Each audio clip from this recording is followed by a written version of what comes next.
Ei, gente, hoje eu tô aqui com a Nainha. Ela me recebeu aqui na casa dela e a gente vai fazer um bate-papo sobre educação inclusiva.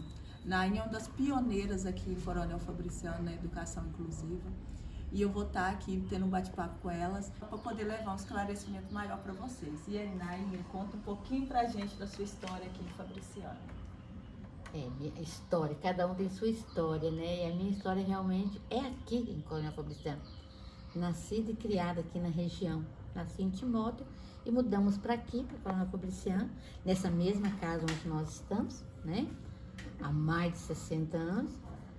E aqui meu pai construiu, ergueu a sua família.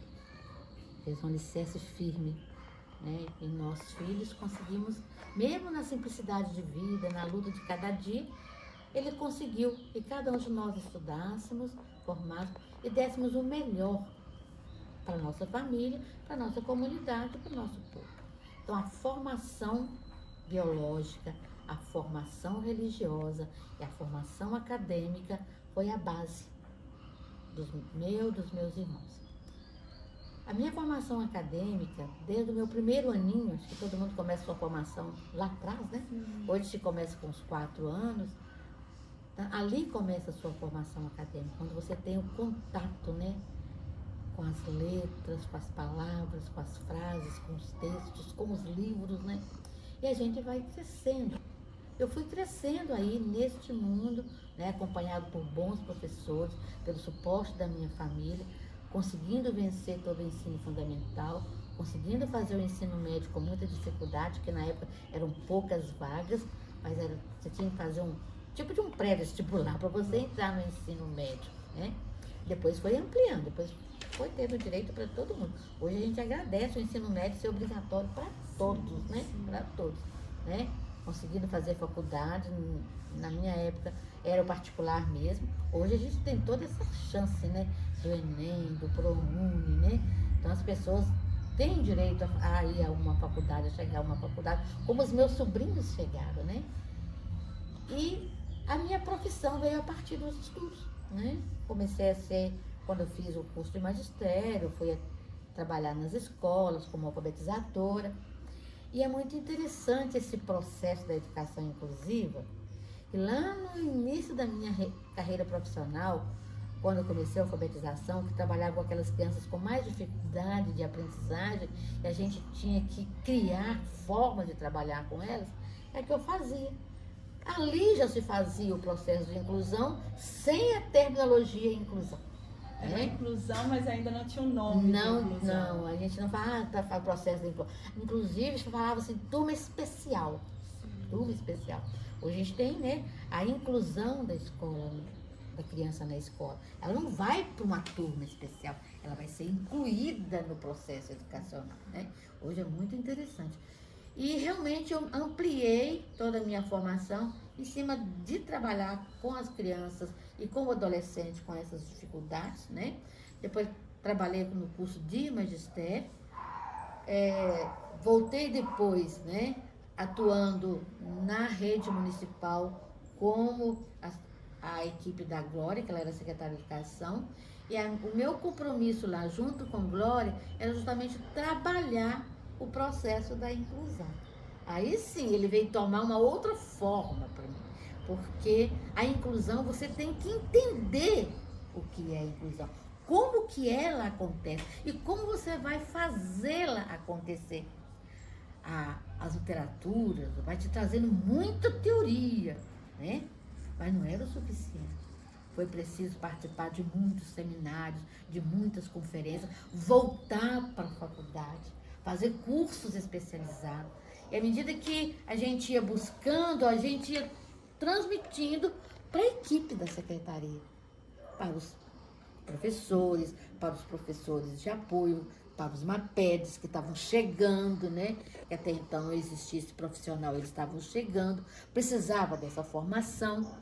E também uma coisa bem avançada que foi a tecnologia da educação, né? Especial pela informática, que é as salas de recurso. Precisava preparar a equipe para trabalhar em salas de recurso. Aí a Unileste entra como grande parceira, também trabalhando na formação de vários profissionais para atualizar, né? E eram 14 salas de recursos. Mas a gente percebia que as salas de recursos ainda não eram o suficiente, porque lá no interior da sala de aula, os professores ainda lidavam com os alunos com necessidades especiais e muitas vezes sem saber para que lado iria caminhar. Aí é onde então nós buscamos o trabalho junto ao Departamento de Saúde, que é através do psicólogo, né? Foi muito interessante, porque a educação inclusiva, ela não se faz sozinha, só a educação, ela precisa ser intersetorial, aí onde nós avançamos para a saúde, depois só a saúde, a gente viu que precisávamos de mais, precisávamos do fonoaudiólogo, né? Precisávamos de mais daqueles que lidavam com os conflitos da família, porque muitas vezes essa criança, ela era oriunda de uma família bem conflituosa. Então, entra o CRAS para nos ajudar, o CREAS para nos ajudar, e muitas vezes até o setor judicial. E nesse ponto, Naina, como vocês fizeram para estar estruturando essa educação inclusiva, Fabriciano? Nessa pegada da interdisciplinaridade, né, de colocar vários setores juntos. Fala um pouquinho pra gente. Olha, o primeiro passo foi essa dificuldade da escola, né? Antes tinha alguns psicólogos que iam para a escola, mas depois a gente pensava que só um psicólogo na escola precisava de avançar muito mais, aonde então nós começamos a fazer um trabalho interdisciplinar e organizando uma vez por mês, de acordo com os setores, um encontro com os professores de sala de recursos, com os professores de apoio, às vezes até o pedagogo da escola.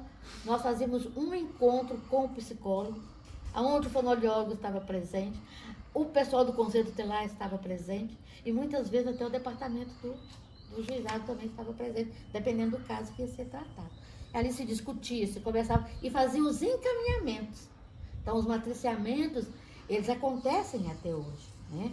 Mas no nosso tempo, no tempo que a gente atuava, até o ano 2016, a gente atuava toda semana um encontro de matriciamento em cada regional, discutindo o problema da escola, discutindo o problema do aluno, vendo as questões da família e fazendo os encaminhamentos, né? Então, e lá a Secretaria de Educação, ela tinha o compromisso de acompanhar esses processos, né? A escola não ficava sozinha.